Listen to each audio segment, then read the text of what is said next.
대한민국 근현대사를 환경적 세계관으로 알리고 전하는 대한역사문화원의 한국 근현대사 바로 알기 특강입니다. 자유를 위해 부름받은 사람 세 번째 이야기. 대한민국 건국의 밑그림, 기독교 입국론입니다. 한성 감옥에서 이승만은 철저한 지도자 훈련 코스를 이수하는 중입니다. 그 시작이 기독교 개종이죠. 이 놀라운 사건 이후 이승만은 세상을 보는 안목이 달라졌습니다. 그리고 그의 꿈도 완전히 달라졌죠. 주자 성리학의 가르침이 세상 전부인 줄 알던 어린 시절, 충신이 되는 것이 그의 꿈이었다면 기독교인이 되고 난 후 그의 꿈은 너무나 위대한 것으로 바뀌어 있었습니다. 그것은 바로 하나님의 말씀대로 통치되는 위대한 나라, 그리고 자유와 평등이 지배하는 나라에 대한 꿈이었죠. 이승만의 이 꿈이 바로 기독교 입국론입니다. 한마디로 기독교가 기본이 되는 새 나라를 건국하자는 것이죠. 당시 대한제국은 유교적 세계관이 지배하는 나라였습니다. 나라가 망해가면서도 여전히 신분제의 벽을 넘지 못하고 무능하고 욕심 많은 왕에 정직한 척하지만 썩어있는 선비들, 그리고 나라에 대해서는 무관심한 백성들, 이런 조건들이 모여 멸망이 코앞에 닥친 상태였습니다. 이런 상황에서 이승만은 하나님의 말씀대로 통치되는 나라와 자유와 평등이 지배하는 나라에 대한 꿈을 글로 정리하기 시작합니다. 그가 기독교 입국론의 당위성을 주장한 첫 번째 글이 바로 1903년 9월 우리나라 최초의 신학 잡지인 신학월보에 기고한 두 가지 편벽됨이라는 논설입니다. 이 글의 주제를 한 문장으로 요약하자면 거룩한 그리스도인은 거룩한 국민이 된다입니다. 두 가지 편벽됨의 내용의 일부를 살펴보겠습니다. 사람의 극히 어려운 지경은 곧 하나님이 감화시킬 기회라 하나니, 비교하건대 논고에 물이 마르고 뜨거워 고기가 살 수 없게 된 후에야 스스로 새 물길을 얻어 강과 바다를 찾아갈지라. 이 세상은 우리의 잠시 사는 논고물이라. 다소 태평 안락한 데 사는 사람들도 바다같이 영원히 마르지 않을 생수를 찾기에 게으르지 않건대, 하물며 이 물이 마르고 흙탕되는 도탄 중에 들어 어찌 새 물줄기를 찾지 아니하리요. 옛날 문체라서 다소 이해하기가 쉽지는 않습니다. 사람에게 오는 위기가 하나님을 만날 가장 적기라는 말로 시작하는 이 문장은 논에 사는 물고기를 비유로 위험에 처한 사람이 어떻게 해야 할 것인지를 말하고 있습니다. 논에 물이 마르기 시작하면 물고기는 본능적으로 물이 많은 곳으로 이동하게 됩니다. 이 세상도 마치 그와 같아서 위기에 처해 있는 사람이라면 당연히 살 길을 찾아야 하지 않겠는가라는 말이죠. 그러면서 그 살 길이 바로 예수교, 즉 기독교라고 말합니다. 대한 사람의 새 물줄기는 예수교회라.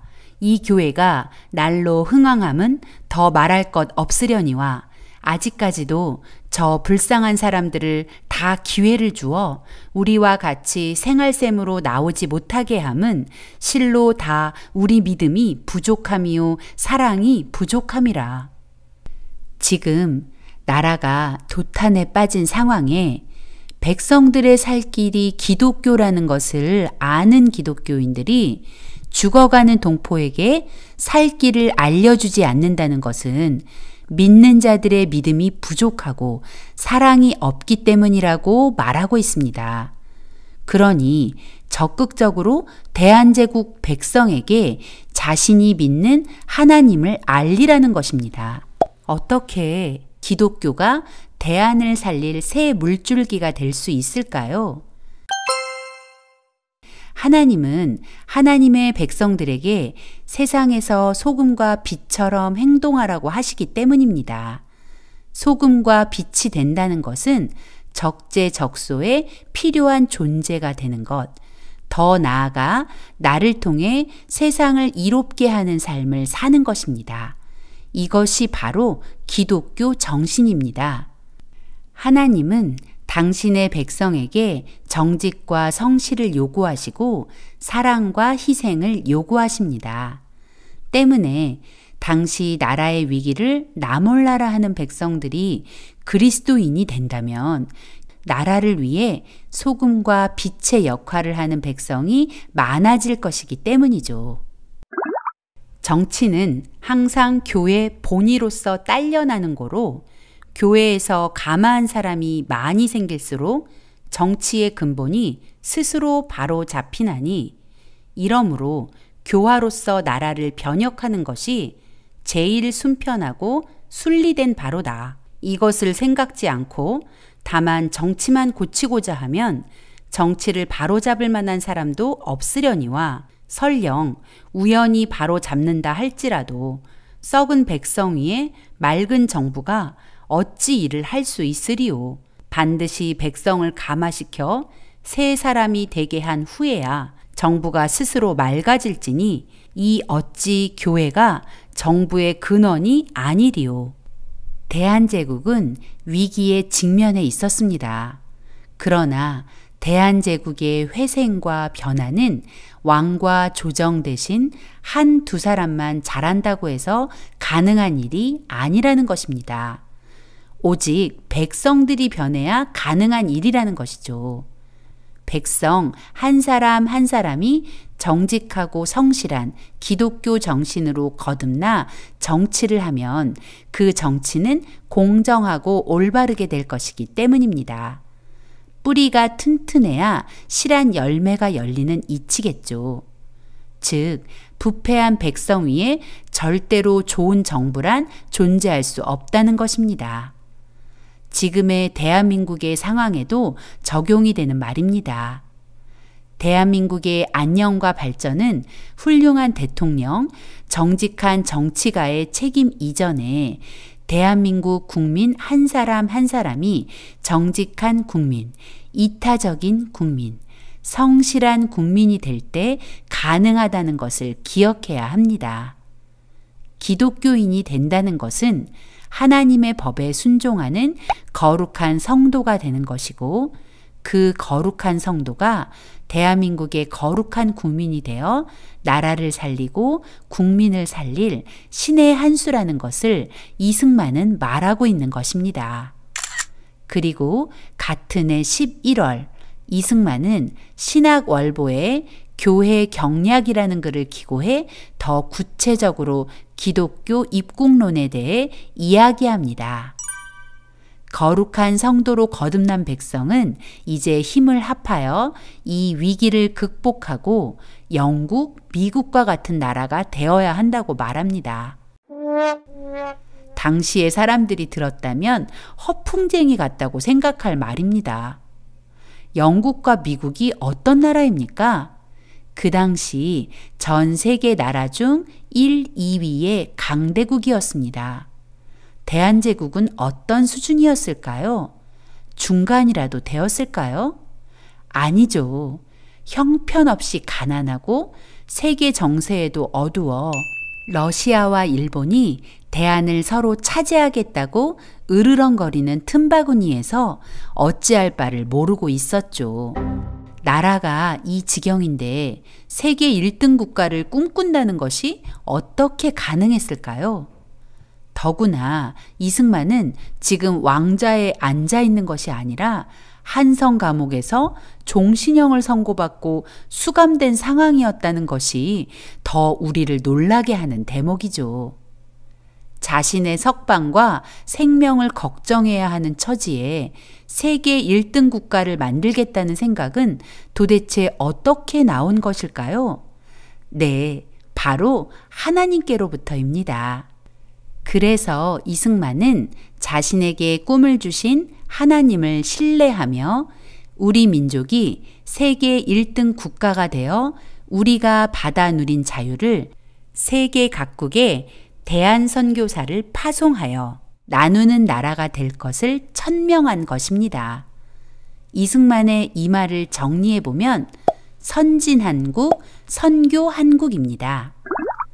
그가 말하는 선진한국은 단순히 잘 먹고 잘 사는 경제적 풍요만을 뜻하는 것이 아닙니다. 선진한국은 하나님의 말씀대로 통치되는 위대한 나라, 자유와 평등으로 지배되는 나라를 말하는 것입니다. 이 나라는 꿈만으로 이루어지지 않습니다. 반드시 꿈에 합당한 충성스러운 행동이 뒤따라야 합니다. 마땅히 만국의 왕이시고 만국 왕의 왕이신 예수 그리스도로 우리의 왕을 삼아 피와 정욕의 모든 상전을 다 버리고 함께 돌아와 만세의 빛난 용상 앞에 머리를 숙이고 모두 천국을 위하여 싸우는 강병이 되어 사탄과 세상을 쳐서 이기고 만국을 합하여 한 천국을 만들자.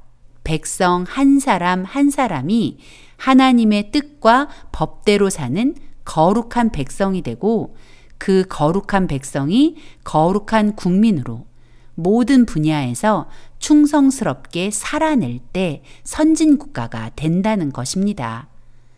그래서 이승만은 대한제국 백성에게 새 나라를 건국할 용사가 될 것을 호소하는 것입니다. 놀랍게도 1903년 8월 한성감옥 밖 원산에서도 우리 민족의 구원을 위한 하나님의 놀라운 계획이 실행되고 있었습니다. 1903년 8월 24일 원산의 남산동 교회에서 놀라운 부흥의 역사가 일어나 그 부흥의 불길이 원산과 그 일대 지역으로 퍼져가고 있었습니다. 이 원산 부흥은 로버트 하디 선교사로부터 시작되었습니다.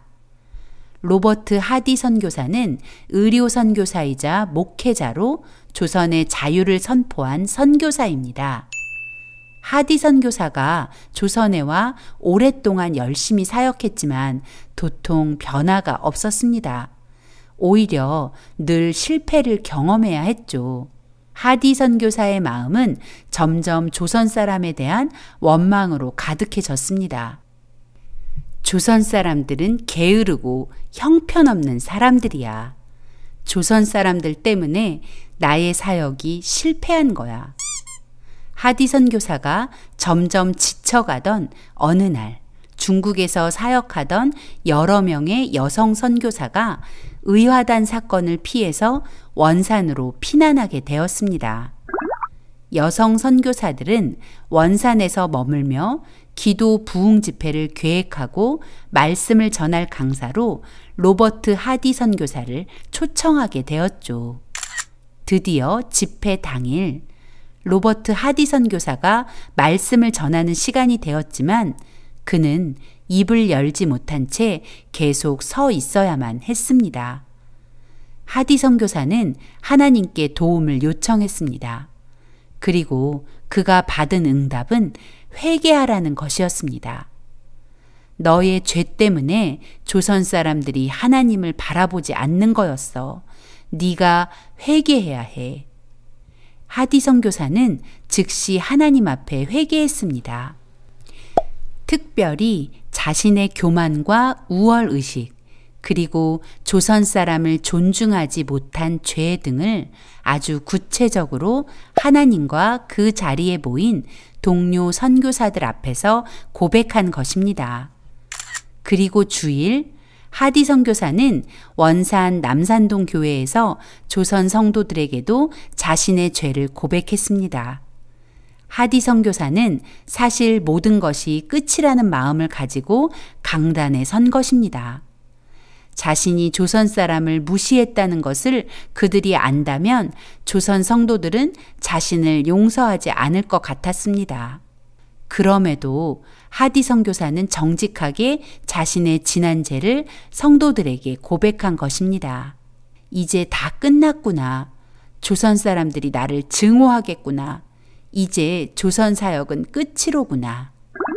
그런데 그 다음 주일부터 아주 놀라운 일이 일어났습니다.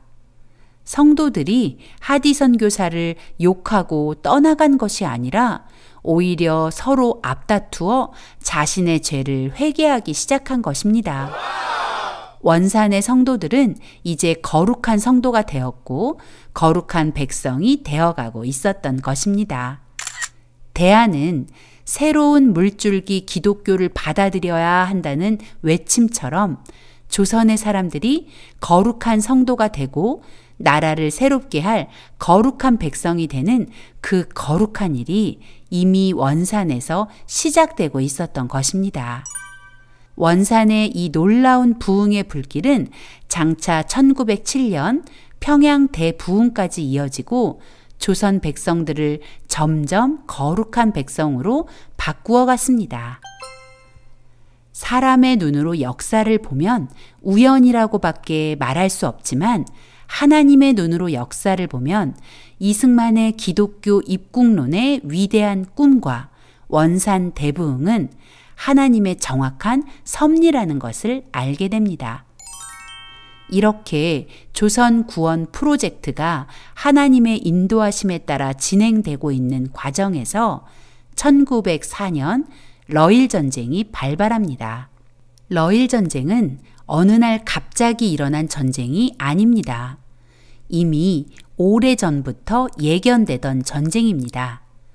그 결정적 원인 제공자는 대한제국의 왕 고종과 조정의 대신들, 그리고 나라의 위기에 무관심한 백성들의 콜라보였습니다. 이승만은 한성 감옥에서 러일 전쟁 발발 소식을 듣고 그동안 준비하던 한영사전 제작 작업을 중단하고 독립정신을 집필합니다. 이승만은 독립정신을 통해 대한제국의 백성을 향해 모든 백성이 각자의 책임을 깨닫고 나라에 대해 책임감을 가질 것을 촉구합니다. 만약 그 책임을 다하지 못하면 나라를 잃게 될 것이라고 경고하며 스스로 독립에 대한 굳은 의지가 있어야 나라의 독립을 지킬 수 있다며 백성 각자의 독립정신을 요구하고 있습니다. 이승만은 독립정신의 첫머리에 대한제국은 3천만 백성을 싣고 폭풍우를 만나 표류하는 배와 같다고 하면서 나라가 왜 이렇게 위태로워졌는지 알아야 하고 또 정신을 차리고 힘을 합쳐 각자 책임을 다해 살 길을 찾아야 한다고 했습니다. 대안은 3천만 백성을 싣고 폭풍우 몰아치는 바다 위에 표류하는 배, 생사와 나라의 존망이 위급한 지경이다. 모두 나라를 구하기 위해 나서야 한다. 위태함과 그 이유를 분명히 알아야 한다. 이승만은 이 위급함에서 벗어나기 위해 백성 각자의 독립정신을 강조하는 것입니다. 그리고 결론으로 독립을 지키기 위해 반드시 지켜야 할 6대 강령을 발표하여 대한제국 백성들이 실천하기를 촉구합니다. 6대 강령을 살펴보겠습니다. 첫째, 우리는 세계에 대해 개방해야 한다. 둘째, 새로운 문물을 자신과 집안과 나라를 보전하는 근본으로 삼아야 한다. 셋째, 외교를 잘해야 한다. 넷째, 나라의 주권을 소중히 여겨야 한다. 다섯째, 도덕적 의무를 소중히 여겨야 한다. 여섯째, 자유를 소중히 여겨야 한다는 내용입니다. 그리고 이렇게 결론을 맺습니다. 세계 문명국 사람들이 기독교를 사회의 근본으로 삼고 있으며 그 결과 일반 백성들까지도 높은 도덕적 수준에 이른 것이다. 지금 우리나라가 쓰러진 데서 일어나려 하며 썩은 곳에서 싹을 틔우고자 애쓰고 있는데 기독교를 근본으로 삼지 않고는 온 세계와 접촉할지라도 참된 이익을 얻지 못할 것이다. 신학문을 아무리 열심히 배워도 그 효력을 얻지 못할 것이며 외교를 위해 아무리 힘써도 돈독한 관계로 발전하지 못할 것이다. 나라의 주권을 소중히 여겨도 서양의 앞선 나라들과 대등한 지위에 이르지 못할 것이며 도덕적 의무를 존중해도 사회 기풍이 한결같지 않을 것이며 자유를 소중히 여겨도 자유의 한계를 몰라 어려움에 직면할 것이다. 그러므로 우리가 기독교를 모든 일의 근원으로 삼아 자기 자신보다 다른 사람을 위해 일하는 자가 되어 나라를 한마음으로 받들어 우리나라를 영국과 미국처럼 동등한 수준에 이를 수 있도록 최선을 다해야 할 것이다. 독립정신은 모두 50개의 주제로 구성되어 있습니다. 이 책에서 이승만은 독립과 관계된 다양한 내용들을 정리해 놓았습니다. 조선을 둘러싸고 있는 주변 정세, 일본과 러시아, 중국의 의중, 어떻게 하면 우리 민족이 살아남을 수 있는지, 그리고 애국심의 중요성과 나라가 망하면 백성도 그 화를 면할 수 없기에 목숨을 걸고 나라를 지키자고 호소했습니다. 또 우리 민족이 민주주의로 전향할 것과 서양 문물을 배우고 실력을 키워서 부강한 나라를 만들자는 내용입니다. 그러나 기독교를 이 모든 일의 근본으로 삼지 않는다면 우리가 원하는 목적을 이룰 수 없다는 것을 선지자처럼 선포한 것입니다. 즉, 독립정신이 강조하는 결론은 우리가 나라의 위기에 책임을 지고 나라를 지켜내기 위해서 우리는 동양 최초의 기독교 국가를 만들어 선진왕국과 선교왕국의 사명을 감당해야 한다는 것입니다. 1904년 쓰여진 이승만의 독립정신은 오늘의 우리에게도 여전히 유효합니다. 대한민국 역시 아주 위험한 지경에 처해 있습니다. 이 위기는 어떤 특정한 사람만의 책임이 아닙니다. 바로 나의 책임이라는 것을 인정해야 합니다. 그리고 대한민국 국민으로서의 책임감과 사명감을 가져야 합니다. 그리고 그 사명감은 거룩한 하나님의 백성이 될 때만 감당할 수 있다는 것을 기억해야 합니다. 한성 감옥에서 이승만이 꿈꾼 기독교 입국론의 위대한 꿈은 어떻게 되었습니까? 그 꿈은 절대 허망한 꿈이 아니었습니다. 그 위대한 꿈은 오늘의 대한민국을 만들었습니다. 경제적으로만 봐도 2018년 현재 대한민국은 1인당 GNI가 세계 11위나 되는 나라입니다. 대한민국 국적을 가진 사람이 1년 동안 벌어들인 수입의 1인당 평균이 3,478달러, 원화로 환산하면 3,478만 원인 나라가 된 것이죠. 그러나 안타깝게도 2022년 현재 우리나라의 1인당 GNI는 13단계 하락한 24위입니다. 선진왕국 대한민국은 세계 각국의 선교사를 파송해서 우리가 받아 누리는 자유를 다른 나라에 전달하는 선교한국의 꿈도 이루었고, 이제 우리에게 남은 사명은 북한의 자유를 선포하고 북한에 억류된 우리 형제와 자매를 자유케 하는 것이죠. 이승만은 한성 감옥에서 기독교가 무엇이고 민주주의가 무엇인지 확실하게 이해했습니다. 기독교는 자유민주주의의 핵심 가치라는 것, 또 자유민주주의는 기독교의 정치적 표현이라는 것이죠.